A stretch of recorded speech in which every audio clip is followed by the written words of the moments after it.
The Earth is an amazing blue planet, covered 75% with water, the essence of life itself. Without water, life would not exist. Water makes our planet unique in our solar system, and the presence of water is what astronomers look for in their search for life on other planets. Like the Earth, the human body is also, on average, 75% water. Without water, none of the processes that support life can exist.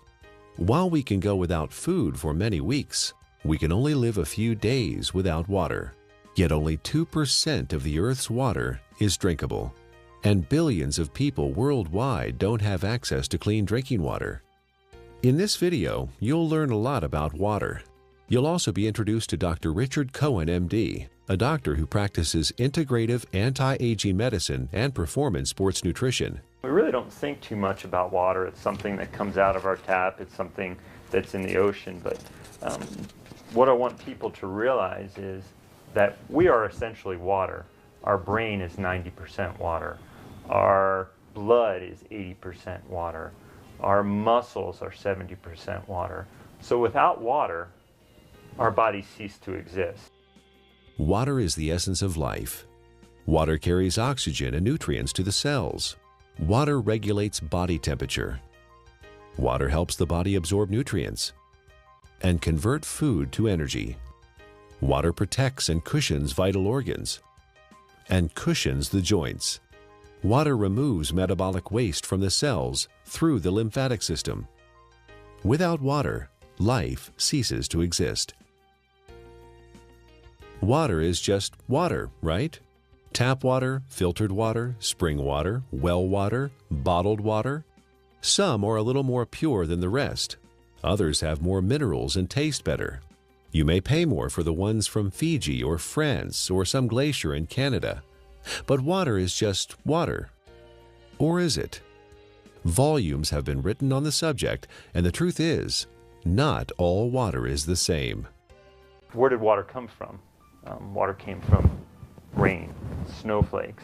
It came from streams, underground reservoirs. And what we're learning now, and this is the case with most issues, and most, when you go back to how things used to be.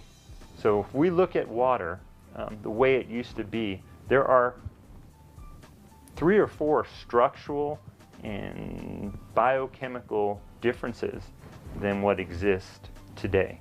For most of his life, Nobel Prize winner Henri Coanda studied the water of the Hunza people who lived high in the Himalayan mountains. Natural health practitioner Ariana Nation was also fascinated by the Hunza people and their water. In my research, I discovered that there's a long history of scientific research about water and its healing ability. And this Kangen water has quite a history. It's a long history. And one of the things that fascinated me is the Hunza people and their ability to live 120 to 140 years without the degenerative diseases that we suffer here in the United States and all around the world. Why did the Hunza people live so long? Why were they so healthy? Coanda and others believe it is the water. Their water came from glacial streams, and it had very unique properties. It was microclustered. It had a different viscosity and surface tension.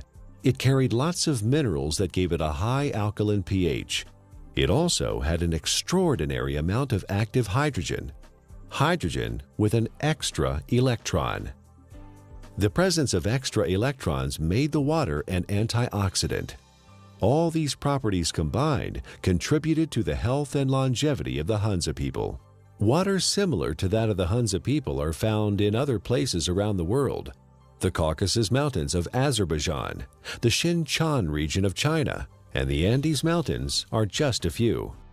In research, the Russians and the French and a lot of people have researched this. They found that it's their source of water. And it's from the glaciers that surround the mountainous region where they live. The common denominator with all these different cultures that have this vibrancy is their source of water and the properties that that water consists of. When we look at natural water, there are 4 or 5 different properties that are critical. So while adding a mineral buffer to filtered water is certainly more beneficial to get some of these mineral salts into our body, it still doesn't create that same process of having these free electrons, to having the negative ORP, still does not create a microclustered state. Okay, and those three in and of itself, even if you're filtered, you're losing those benefits, or you're not gaining the benefits of what's seen with natural water. So while it's a small step to take, beneficial, as opposed to drinking acidic water, it's not providing the same benefits. Is the tap water we drink today anything like the glacial milk that the Hunza people drink? Not even close. It has lost most of its living energy properties as it has traveled through our municipal water system. It is free of pathogens most of the time, but now carries chlorine, fluoride, and chlorine byproducts. It is sometimes contaminated with radium, rocket fuel, and pharmaceuticals like birth control pills. If your pipes are old, your water may be contaminated with lead or other heavy metals. And if the water where you live is acidic, water treatment plants add lye or ammonia to make it neutral. Not exactly glacier milk, is it? Where going back to the natural state of water is essential and critical for health. But we haven't done that, have we? Instead, we came up with a better answer: bottled water. Last year, Americans spent more on bottled water than on iPods or movie tickets. $15 billion. Every year, we pitch 38 billion water bottles into landfills. Over $1 billion worth of plastic. Only 9% of plastic water bottles are recycled. 91% become litter or landfill. A large percentage of this trash finds its way to the oceans, where it ends up part of a floating island in the Pacific, twice the size of Texas. But you do understand chemicals and toxins in your water are not healthy. And we do understand that having a plastic dump the size of Texas floating around in the Pacific Ocean and now is broken down into micro little plastics and getting into fish and other animals is not a good thing. The environmental cost of bottled water is not just the trash it generates. It requires 2 liters of oil to make a 1-liter plastic bottle and transport it to the consumer. Spending thousands of dollars to ship water from Fiji to drink in the United States, and the energy that requires to do that is ludicrous. More than 1 million bottles a day of Fiji water, untouched by human hands, is produced in a country 6,700 miles away from California and transported halfway around the world for our consumption. At the same time, more than 50% of the people in Fiji don't have access to safe drinking water. Oh, by the way, you might want to know that by the time Fiji water gets to you, it is only slightly alkaline and has a positive ORP. It's not Fiji water anymore. Is bottled water any better than tap water? Given what it costs, it should be, but it's not. In fact, a significant percentage has more contaminants than are allowed in tap water. Most of it is purified municipal tap water that has been cleaned up through reverse osmosis, which not only removes chlorine and other contaminants, but strips the water of all minerals. Reverse osmosis also wastes 4 to 10 gallons of water for every gallon produced. In Japan, RO water is known as dead water. Nearly all bottled water we tested came out as acidic. Even spring water that should be alkaline came out acidic. Even worse is that all bottled water we tested had a highly positive ORP, or oxidation reduction potential. Water that has a negative electrical charge, like the natural ancestral waters, is best. Bottled water may be clean, but it does not have the life-giving properties of natural water. Finally, there's the cost factor. It's hard to believe, but if you consume the amount of water you should every day from bottled water, you'd spend over $2,000 per year. Over 15 years, the lifespan of the best water ionizer on the market. That adds up to a lot of money. If the water we used at home cost what even cheap bottled water cost, our monthly water bills would run $9,000. $15 billion per year is spent on bottled water in the U.S. and over $1 billion worth of plastic ends up as trash. Is there a way to save the earth and save money at the same time? You know, spending $2 for a small 12-ounce bottle of water is, what is it, 5, 6, 7 times more expensive than fueling your car. Doesn't make sense, does it? Especially when you're buying water that is acidic. You're buying water that may be devoid of minerals. You're buying water that has a positive ORP that is damaging. Doesn't make sense, does it? Maybe there's a way to produce your own clean water. Well, it would be nice to have a glacier in our backyard, or it would be nice to have a fresh mountain spring that's just percolating out of an aquifer in the earth. Most people don't have that. But what we do know, interestingly enough, is in places where that does exist, one of the key components is this clean, natural-based water.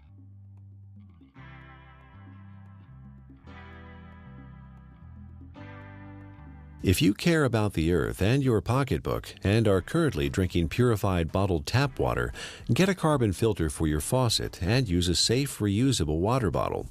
However, if you want to improve your health, drinking ionized alkaline Kangen water is a better choice.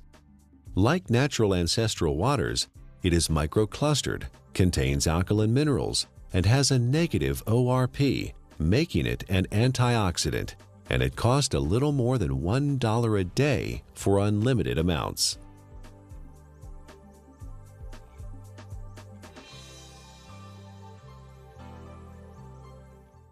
There's no doubt that the U.S. is experiencing a crisis in healthcare. We spend more on healthcare than any other country, but rank just 37th out of 191 in performance. For the first time in the last 200 years, U.S. life expectancy is expected to decline, not increase. You die earlier and spend more time disabled if you're in America than in most other advanced countries. According to the Centers for Disease Control, over 60 million people in the U.S. are obese. That's 34% of the population. 50 million people have high blood pressure. 13.5 million people have coronary heart disease, with 1.5 million suffering heart attacks every year. 16 million people have type 2 diabetes. 41 million are pre-diabetic. 95,000 people are diagnosed with colon cancer each year. The solution? A pill for every ill and an ill for every pill. The pharmaceutical industry is a $680 billion giant, and our lifestyle keeps them in business. Eat, drink, and be merry, then call 911 for a surgeon. Fortunately, we are experiencing a paradigm shift, a sea change in how many people view their health, from treatment of symptoms to prevention and optimal wellness, from disease care to health care. Many experts in new medicine or new biology believe that dehydration and chronic acidosis are the underlying causes of many diseases. They believe we are chronically dehydrated on top of being overly acidic due to our modern diet and lifestyle. These two factors combined set the stage for the development of most, if not all, illness. Most people don't believe that dehydration is a problem because they drink fluids, coffee, tea, soda, etc. But chronic dehydration has no obvious symptoms. It's not like the man dying of thirst in the desert, and you can be chronically dehydrated even if you think you are consuming enough fluid. Adequate hydration is critical to how our body functions and heals itself, and water, pure water, is the natural way to stay hydrated. What we need to understand is what is water and what is not water. We as a civilization, or as a modern civilization or modern culture, have begun to think of water as tea, as soda, as milk, as energy drinks, as coffee. It has water or liquid substance to it, but it is not water. Okay? Even what comes out of our tap and what is in the bottled water.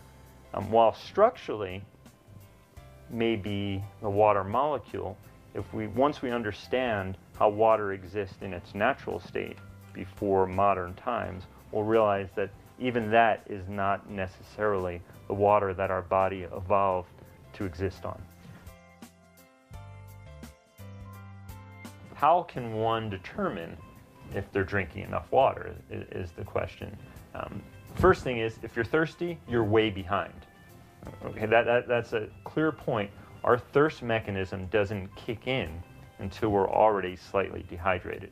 So if we wait till we get thirsty, then we are already beginning to become dehydrated and might experience symptoms like not thinking quite as clearly, or beginning to feel fatigued, or muscles may cramp up, may even start to feel hungry. And a lot of times hunger is really a sign of thirst. We are born 95% hydrated.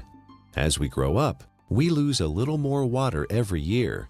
When we reach middle age, we're about 70% water. In our 60s, maybe 60 to 65%. A steady decline until death when we are just 50% water. There are several signs of chronic dehydration that arise when the body enters survival mode and begins to preserve water for the most vital functions. There are 5 distinct conditions related to chronic dehydration where the body begins to ration water: asthma, allergies, hypertension, constipation, and type 2 diabetes.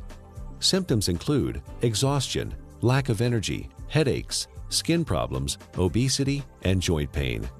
Finally, and perhaps most importantly, the acid-alkaline balance of the body is disrupted, leading to chronic low-grade acidosis and a host of modern diseases related to that condition. Don't wait until you're thirsty. Have a glass of ionized water. It's microclustered, alkaline, and contains active hydrogen and bicarbonate buffers. Critical is first thing in the morning, wake up and have a big glass of water. Make sure you drink a big glass of water through the day and see how you feel. It's sometimes incredible, and the effects can be very dramatic because people have never really had clean, natural water.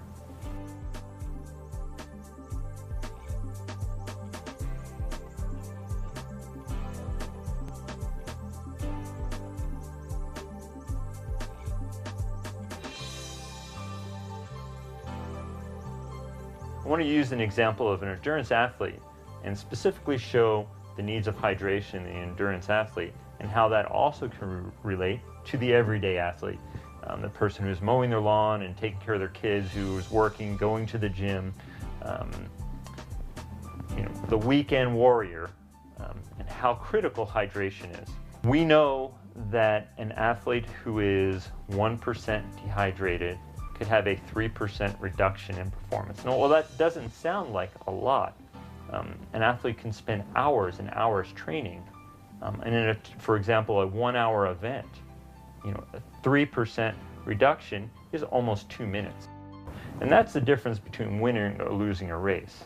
One of the most important things you can do is to make sure you have enough fluid the night before.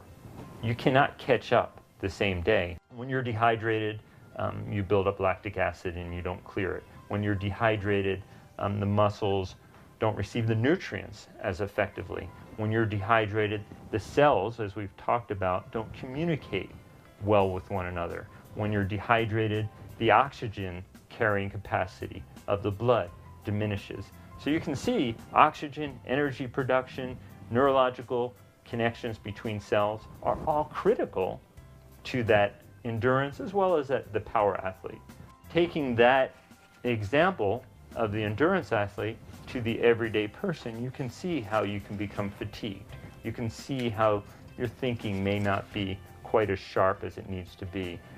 You can see how hunger could play a role, or you begin to yawn, or your muscles are a little bit tight from sitting in the same place throughout the day.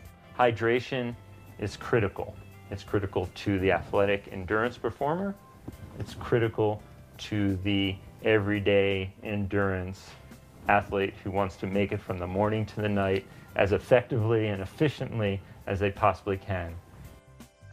Alkaline ionized water is a great choice for hydration for competition athletes, recreational athletes, and everyday people because it is microclustered, and the free hydrogen and bicarbonates help neutralize acid buildup and toxins.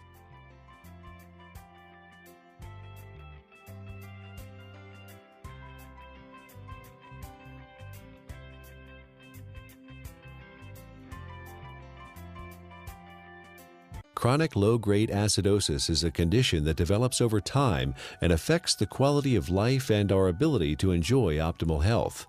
It starts with our diet, acid-forming foods and drinks. Our sedentary lifestyle, poor digestion, and poor elimination add to the problem. The fluids between and within our cells become more acidic. To maintain balance, the body mobilizes buffers, minerals, and hydroxyl ions from the bones and other tissues. This, in turn, leads to osteoporosis, and the overall process results in poor health, chronic illness, arthritis, and sluggish lymph system. An acidic condition for the body is very unhealthy. When the body is chronically acidic, illnesses can develop. Think of your cells like a fish in a bowl of water. When the fish are sick, what do? Do you give them a pill? Of course not. That would not solve the problem at all. They would still be sick. You change the water, give them the proper pH and ORP so they thrive. pH stands for potential hydrogen and is a measure of the acidity or alkalinity of a solution. pH is neutral at 7.0. Above that is alkaline, below that is acidic. It's a logarithmic scale. Each increase in pH means 10 times more or less hydrogen is present. Alkaline ionized water has a pH between 8.0 and 9.5. Your body uses a system of buffers to keep the pH of your blood in a tight range of between 7.35 and 7.45, slightly more alkaline than pure water. The body relies on a very tight level of pH, or hydrogen atoms, to control lots of function within the body. When the body becomes acid, systems begin to malfunction. We understand fish tanks and swimming pools. When they're acid, you need to make a change. When a fish tank is acid, fish die. When a pool becomes too acid, you don't want to go in it. When rain is acid from sulfuric acid and other too much carbon dioxide, it breaks statues. They begin to disintegrate. And we know acid rain and damages lake. Well, our body becomes a sink for this acidity. And when this acidity builds up, it in essence is one of the reasons for disease in our body. Bones begin to demineralize.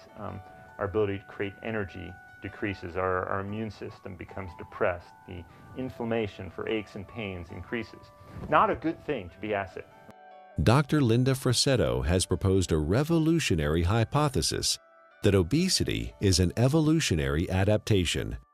While at one time we were able to metabolize our food and dispose of the normal acid waste through our kidney and liver using the bicarbonate buffer system, the sheer amount of acid waste that the body must handle today has created a problem. In order to protect the internal organs from damage, the body has adapted and now stores acid waste in the fat cells, as well as turning it into cholesterol, uric acid, kidney stones, and other storage forms. In her book, The Chemistry of Success, Dr. Susan Lark describes the effects of chronic low-grade acidosis. First, you tend to tire easily and become fatigued, retain toxins and heavy metals, lack energy to achieve your goals, become more pessimistic, develop chemical sensitivities, experience stiffness and joint pain, brain fog, and chronic fatigue. Several long-term medical problems are due to chronic acidosis: high blood pressure, autoimmune disorders, cancer, heart disease, diabetes, and inflammation.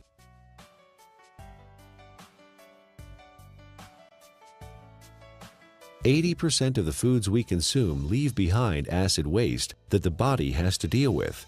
A trip down the modern grocery store aisle finds very few alkaline-forming foods. Even the foods we think of as wholesome and nutritious leave behind metabolic waste products that are acid. And of course, junk food falls into the acid-forming category. Most of the fluids that people consume today are acid. Sodas contain citric acid, energy drinks, phosphoric acid, and caffeinated beverages, and coffee, and many different commercial teas. Sugar, acid. Tap water, acid. Not a good thing for our system. Natural water is alkaline. Fruits, vegetables are alkaline. Stress-reducing activities are alkaline. So you see the link here. Things that are beneficial to our body tend to be alkaline creating. It allows the body to buffer damage of its processes of energy production. In addition to our diet, there are several ways our modern lifestyle increases the acid load on the body. Physical and mental stress reduce oxygenation and blood flow and increase muscle tension. Strong emotions like anger, fear, hostility, anxiety, or excitement. Vigorous exercise, which produces lactic acid, pyruvic acid, and CO2, decreasing muscle pH. Frequent airplane travel with cabin air lower in oxygen and higher in CO2. Over-the-counter and prescription medicines and vitamins. All these things produce more acid for the body to deal with. Consuming more acid is like consuming and sucking life out of your system. You have a certain ability to buffer that, and you will break down. So water in its more alkaline state, it provides it more of a capacity, to handle some of the stressors of life that we face, or the choices that we face. Drinking ionized alkaline water, the equivalent of ancestral or glacial water, is an affordable, practical, and accessible solution to provide the body with a constant stream of alkaline bicarbonate buffers to neutralize acidity with no side effects. The cycle of wellness begins with a diet that contains more alkalizing foods and ionized alkaline water. Moderate exercise, good digestion, and complete daily elimination are also important. This leads to more alkaline fluids within and outside of the cells. Calcium and other minerals support bone density instead of being used as buffers. An alkaline body leads to better digestion, less illness, fewer colds or flu, a feeling of well-being, better lymphatic flow, more energy and stamina. Alkaline ionized Kangen water provides hydration, alkaline buffers, and antioxidant activity, which keeps the body in homeostasis, allowing it to heal itself.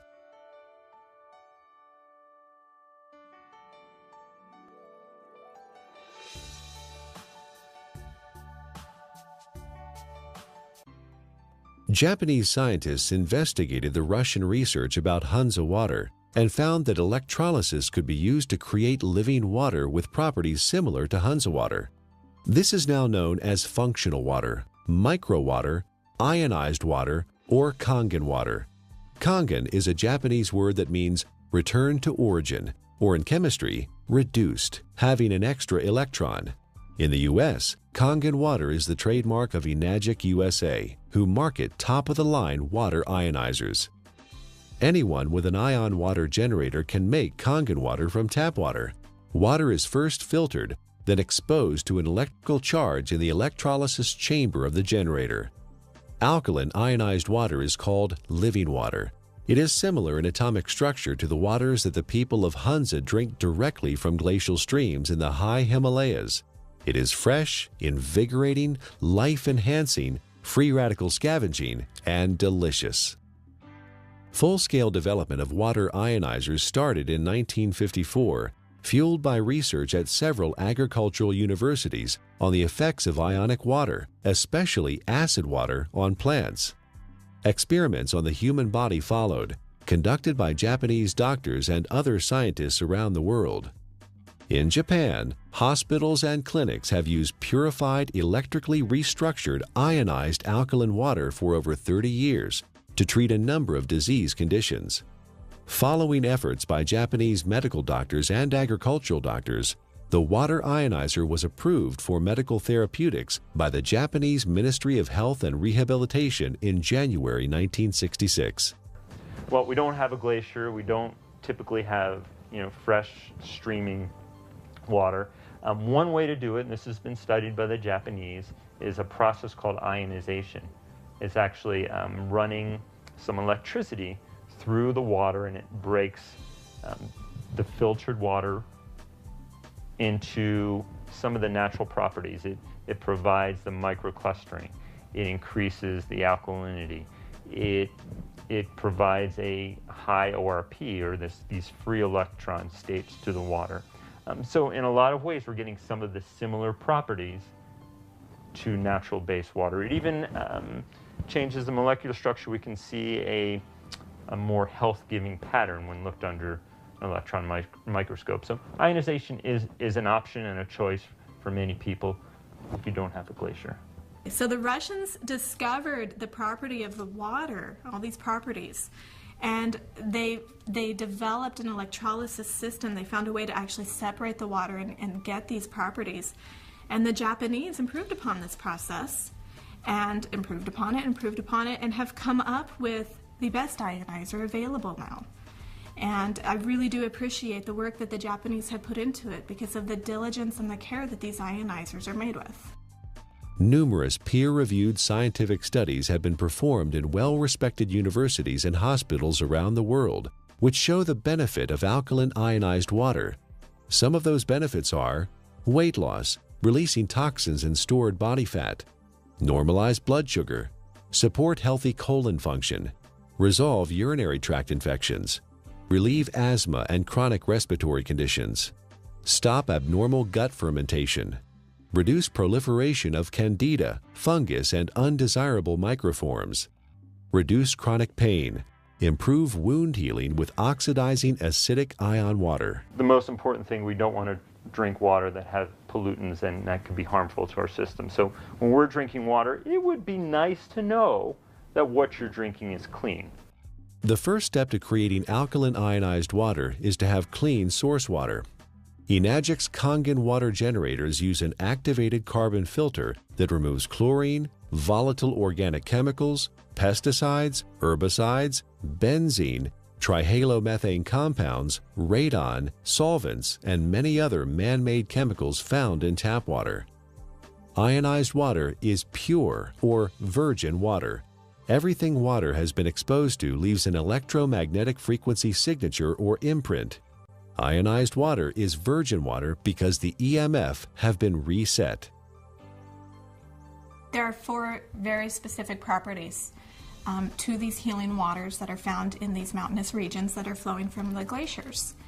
And there's been a lot of research on this. The Russians discovered it, and they discovered a way to make it. And those 4 properties are, it's hexagonal, and what that basically means is it's shaped like a snowflake. You look at it under a microscope. It's beautiful. It's crystal structured. Ionized water has been restructured. The water molecules cluster in groups of 4 to 6 instead of the normal 10 to 15. Nuclear magnetic resonance has documented this difference.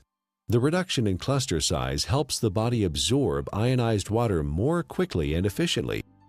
Also microclustered, micro meaning small clusters. It's broken down very small so the body can easily absorb it. It's very bioavailable. It was very alkaline. pHs around 9.5. Some were found at 9.0. So it really helped the body as far as not adding acid waste to the body and helping to keep the body very alkaline. You may hear a term, it's called clustering.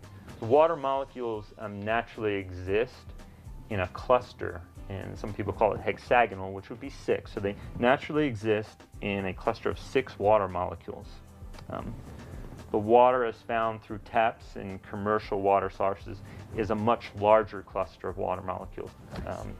There are many beneficial properties to that, and it enhances the body's ability to hydrate.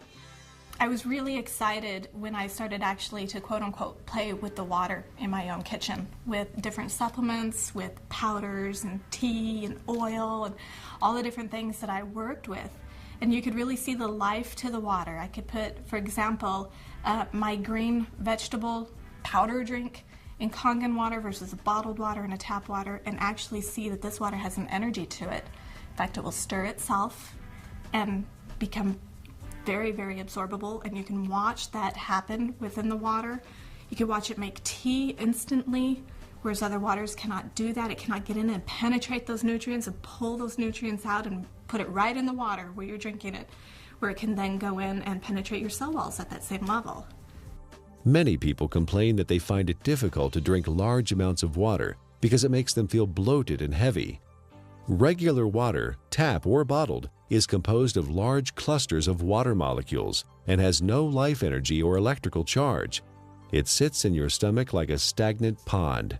In contrast, drinking ionized alkaline water is easy because it tastes much better than tap or bottled water, and the smaller molecular cluster size and life energy it carries allows it to be absorbed more quickly. And the other feature is it has a negative ORP, and what that stands for is oxidation reduction potential. Not to get real big and fancy, a lot of people are like, oh, what is that? It is the ability of that water to reduce the oxygenation of the body. The property of the water that actually gives it this negative ORP, or the potential to reduce the aging in our body, is the active hydrogen that it consists of. ORP, also known as redox potential or oxidation reduction potential, measures the tendency of a molecule to gain or lose electrons. It is measured in millivolts. When a substance has an electron to donate, it measures with a negative charge. When a substance loses an electron and is positively charged, the ORP is plus. Negatively charged substances act as an antioxidant. Positively charged substances act as oxidation enhancers. What we have learned to understand is this water in its energetic state has an abundance of free electrons. Okay?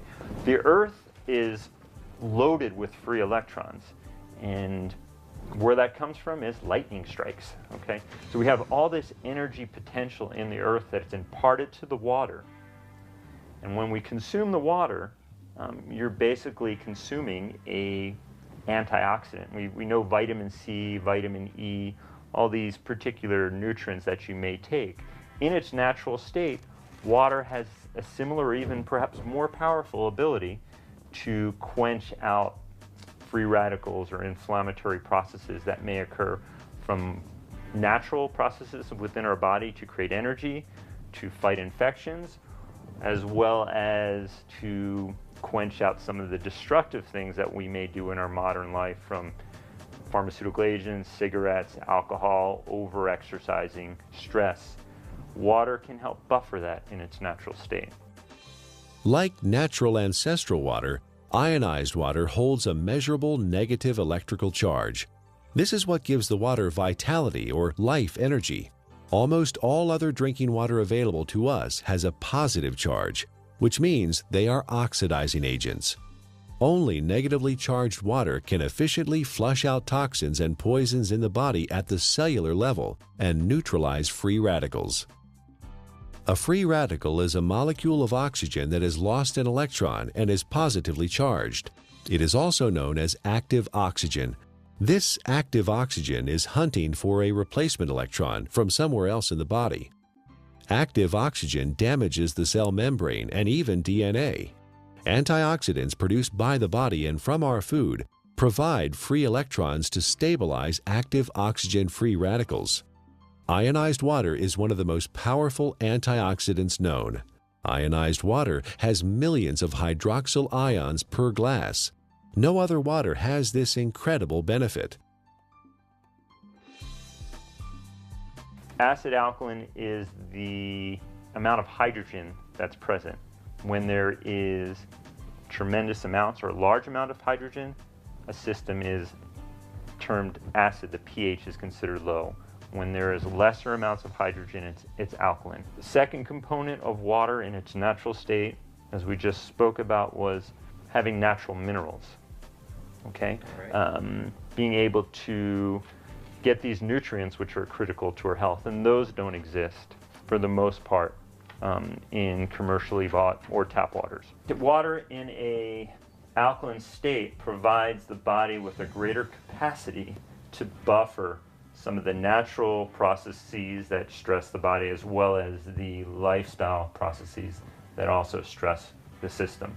And drinking water in a natural alkaline state provides you with a substance that is not acid, that is not damaging to your system. So you can look at it from two different ways, eliminating all the unhealthful things that we don't even think about and consuming clean, natural base water. Is ionized alkaline water safe for anyone to consume? Certain medical conditions require fluid restriction, so you should follow your doctor's advice. For these people, because of the unique imbalances that are created, extra fluid is not processed well.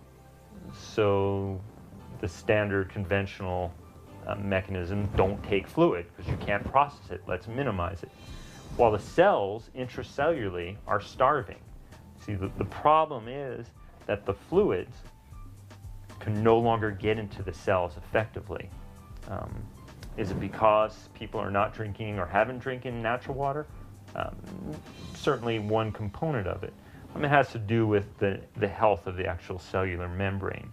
So for these people, well, I don't want to say drink all the water you can, but I think you will find for whatever water that you can, or fluid that you can, by consuming water in a natural state, you may begin to enhance the intracellular component of the water and lessen some of that extracellular water that exists.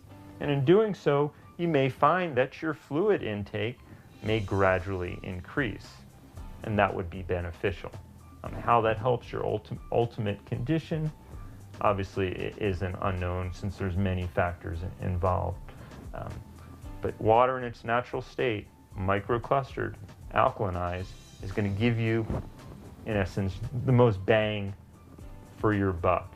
Don't waste your fluid on coffee. Don't waste your fluid on energy drinks or sodas. Absolutely not. That's just going to make your condition worse. All water is not created equal. We encourage you to try ionized alkaline natural water. Ask the person who gave you this DVD for a free sample of Kangen water. For references and resources about the topics covered in the DVD, go to ionwatertruths.com.